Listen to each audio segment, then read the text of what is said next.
ಸಾಮಾನ್ಯವಾಗಿ ನಾವು ರಾಜಕೀಯ ಅಂದಕ್ಷಣ ನಮ್ಮ ಕಣ್ಣ ಮುಂದೆ ಬರುವುದು ಬಿಳಿಯ ಕೂದಲು, ದಶಕಗಳ ಅನುಭವ ಮತ್ತು ವಯಸ್ಸಾದ ಮುಖಗಳು. ಆದರೆ ಕಾಲ ಬದಲಾಗಿದೆ. ಇವತ್ತಿನ ಯುವ ಭಾರತಕ್ಕೆ ಬೇಕಾಗಿರುವುದು ಹೊಸ ಆಲೋಚನೆ, ಆಧುನಿಕ ಶಿಕ್ಷಣ ಮತ್ತು ವ್ಯವಸ್ಥೆಯನ್ನು ಬದಲಾಯಿಸುವ ಧೈರ್ಯ ಇರುವುದು ನಮ್ಮ ಯುವ ನಾಯಕರಿಗೆ. ಇವತ್ತು ನಾನು ಯಾರ ಬಗ್ಗೆ ಮಾತಾಡುತ್ತಿದ್ದೇನೆ ಅಂದರೆ, ಅವರು ಕೇವಲ ಒಬ್ಬ ರಾಜಕಾರಣಿ ಮಾತ್ರವಲ್ಲ, ಅವರು ಈ ಸಂಸತ್ತಿನಲ್ಲಿ ಕೇಳಿ ಬರುವ ಆ ಗಂಭೀರ ಧ್ವನಿ ಒಬ್ಬ ಚಾರ್ಟೆಡ್ ಅಕೌಂಟೆಂಟ್ ಮತ್ತು ಇಂದಿನ ಜನರೇಷನ್ ಮೆಚ್ಚುವಂತ ಒಬ್ಬ ಸ್ಟೈಲ್ ಐಕಾನ್ ಕೂಡ ಹೌದು. ಅವರೇ ರಾಘವ್ ಚೆಡ್ಡಾ.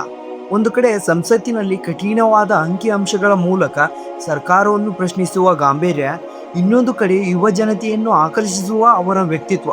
ಕೇವಲ 30ರ ಹರಿಯದಲ್ಲಿಯೇ ಇಡೀ ದೇಶದ ಗಮನ ಸೆಳೆದ ಈ ಯುವಕನ ಪಯಣ ಅಷ್ಟು ಸುಲಭವಾಗಿರಲಿಲ್ಲ. ಲಂಡನ್ನ ಲಕ್ಸುರಿ ಜೀವನವನ್ನು ಬಿಟ್ಟು ದೆಹಲಿಯ ರಸ್ತೆಗಿಳಿದು ಹೋರಾಟ ಮಾಡಿದ ಕತೆ ನಿಜಕ್ಕೂ ಒಂದು ಕುತೂಹಲಕಾರಿ. ಹಾಗಾದರೆ ಒಬ್ಬ ಸಾಮಾನ್ಯ CA ವಿದ್ಯಾರ್ಥಿ ದೇಶದ ಕಿರಿಯ ರಾಜ್ಯಸಭಾ ಸದಸ್ಯನಾಗಿದ್ದು ಹೇಗೆ? ಅವರ ರೋಚಕ ರಾಜಕೀಯ ಜರ್ನಿಯ ಹಿಂದಿರುವ ಸತ್ಯವೇನು? ಬನ್ನಿ ನೋಡೋಣ.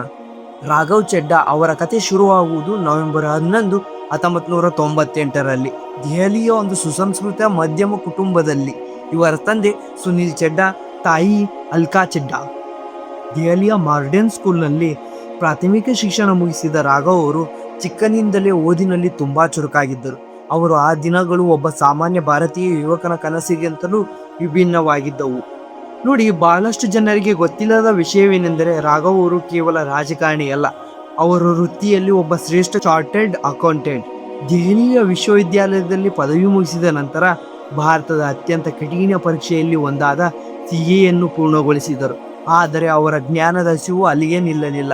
ಅವರು ಇಂಗ್ಲೆಂಡ್ಗೆ ತೆರಳಿ ಪ್ರಸಿದ್ಧ ಲಂಡನ್ ಸ್ಕೂಲ್ ಆಫ್ ಎಕನಾಮಿಕ್ಸ್ನಲ್ಲಿ ಉನ್ನತ ವ್ಯಾಸಂಗವನ್ನು ಮಾಡಿದರು. ಶಿಕ್ಷಣ ಮುಗಿದ ನಂತರ ರಾಘವ್ ಅವರು ದೊಡ್ಡ ದೊಡ್ಡ ಅಂತಾರಾಷ್ಟ್ರೀಯ ಕಂಪನಿಗಳಲ್ಲಿ ಕೆಲಸ ಮಾಡಿದರು. ವಿದೇಶದಲ್ಲಿ ಸೆಟಲ್ ಆಗಿ ಲಕ್ಷಾಂತರ ರೂಪಾಯಿ ಸಂಬಳ ಪಡೆಯುವ ಎಲ್ಲ ಅವಕಾಶಗಳಿದ್ದವು. ಆದರೆ ಒಬ್ಬ ಯಶಸ್ವಿ ಪ್ರೊಫೆಷನಲ್ ಆಗಿ ಕೆಲಸ ಮಾಡುತ್ತಿದ್ದಾಗಲೇ ಅವರ ಮನಸ್ಸಿನಲ್ಲಿ ಒಂದು ಪ್ರಶ್ನೆ ಕಾಡುತ್ತಿತ್ತು: ನನ್ನ ಶಿಕ್ಷಣ ಕೇವಲ ನನಗಾಗಿ ಮಾತ್ರವೇ, ಅಥವಾ ಸಮಾಜದ ಬದಲಾವಣೆಗಾಗಿ ಇದನ್ನು ಬಳಸಬಹುದೇ ಎಂದು. ಆ ಆಲೋಚನೆ ಅವರನ್ನು ಭಾರತಕ್ಕೆ ವಾಪಸ್ ಬರುವಂತೆ ಮಾಡಿತ್ತು. 2011ನೇ ಇಸ್ವಿ ಇಡೀ ದೇಶ ಭ್ರಷ್ಟಾಚಾರದ ವಿರುದ್ಧ ರೊಚ್ಚಿಗೆದ್ದಿತ್ತು.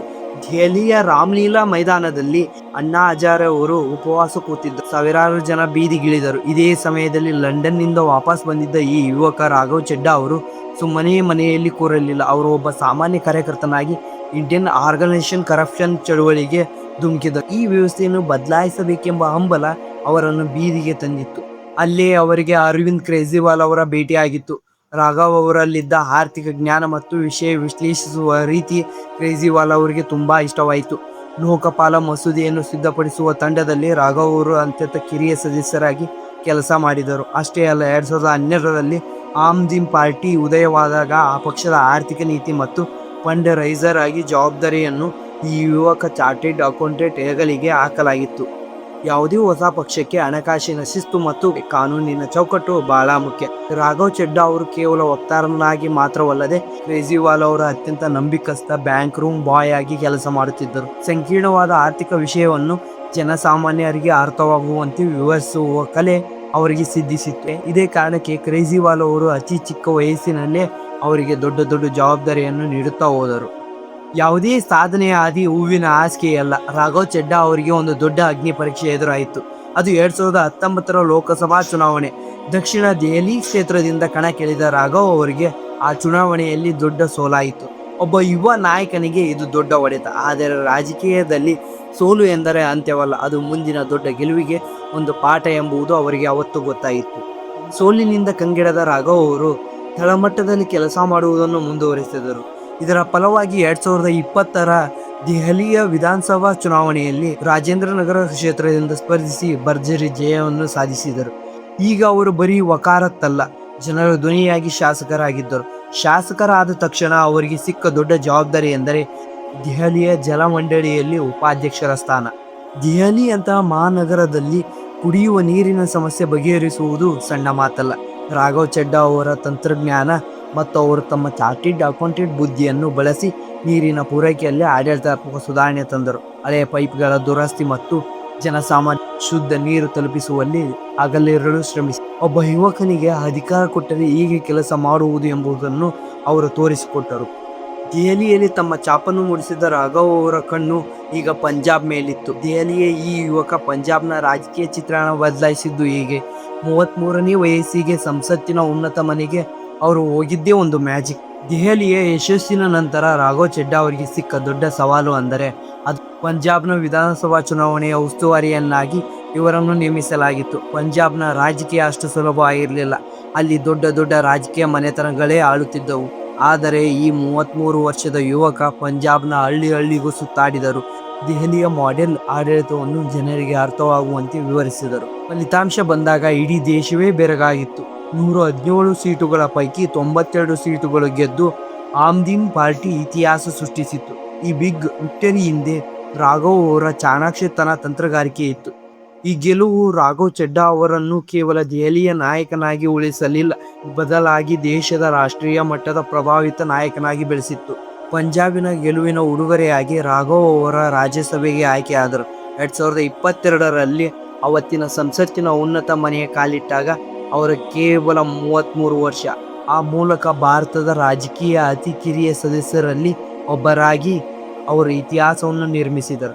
ಒಬ್ಬ ಯುವಕ ಸಂಸತ್ತಿನ ಒಳಗೆ ಹೋದರೆ ಹೇಗಿರುತ್ತೆ ಅನ್ನುವುದಕ್ಕೆ ರಾಘವ್ ಚೆಡ್ಡಾ ಅವರ ಭಾಷಣವೇ ಸಾಕ್ಷಿ.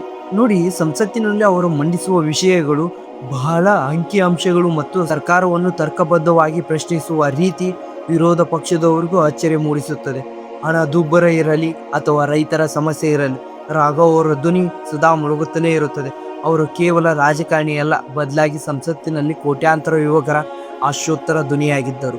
ಇಲ್ಲಿಂದ ನಾವು ರಾಘವ್ ಚೆಡ್ಡಾ ಅವರ ಜೀವನ ಕೇವಲ ಫೈಲ್ಗಳು ಮತ್ತು ಭಾಷಣಗಳಿಗೆ ಸೀಮಿತವಾಗಿಲ್ಲ. ಇತ್ತೀಚೆಗೆ ಅವರು ತಮ್ಮ ವೈಯಕ್ತಿಕ ಜೀವನದ ಹೊಸ ಅಧ್ಯಾಯವನ್ನು ಆರಂಭಿಸಿದರು. ಬಾಲಿವುಡ್ ಖ್ಯಾತ ನಟಿ ಪರಿಣೀತ್ ಚೋಪ್ರಾ ಅವರ ಕೈ ಹಿಡಿಯುವ ಮೂಲಕ ರಾಜಕೀಯ ಮತ್ತು ಸಿನಿಮಾ ರಂಗ, ಈ ಎರಡೂ ಅಪರೂಪದ ಜೋಡಿ ಇಡೀ ದೇಶದ ಗಮನ ಸೆಳೆಯಿತು. ಅವರ ಮದುವೆ ಸರಳತೆ ಮತ್ತು ಗಾಂಭೀರ್ಯತೆ ಅನೇಕರಿಗೆ ಇಷ್ಟವಾಯಿತು. ರಾಜಕೀಯ ಬ್ಯುಸಿ ಲೈಫಿನ ನಡುವೆಯೂ ಅವರು ತಮ್ಮ ವ್ಯಕ್ತಿತ್ವವನ್ನು ಅಚ್ಚುಕಟ್ಟಾಗಿ ಕಾಪಾಡಿಕೊಳ್ಳುತ್ತಾರೆ. ರಾಘವ್ ಚೆಡ್ಡಾ ಅವರ ಇಡೀ ಪಯಣ ನಿಮಗೆ ಏನನ್ಸುತ್ತೆ ಕಾಮೆಂಟ್ ಮಾಡಿ. ರಾಜಕೀಯ ಅಂದರೆ ಕೇವಲ ಅಧಿಕಾರ ಅಲ್ಲ, ಅದೊಂದು ಜವಾಬ್ದಾರಿ.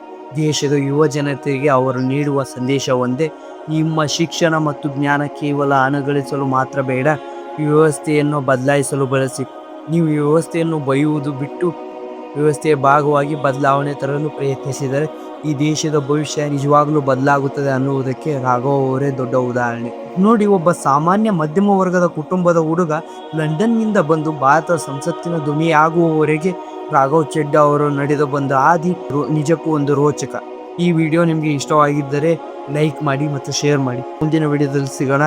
ಇನ್ನೂ ಯಾರು ನಮ್ಮ ಚಾನಲ್ನ ಸಬ್ಸ್ಕ್ರೈಬ್ ಮಾಡಿಲ್ಲ, ಪ್ಲೀಸ್ ಸಬ್ಸ್ಕ್ರೈಬ್.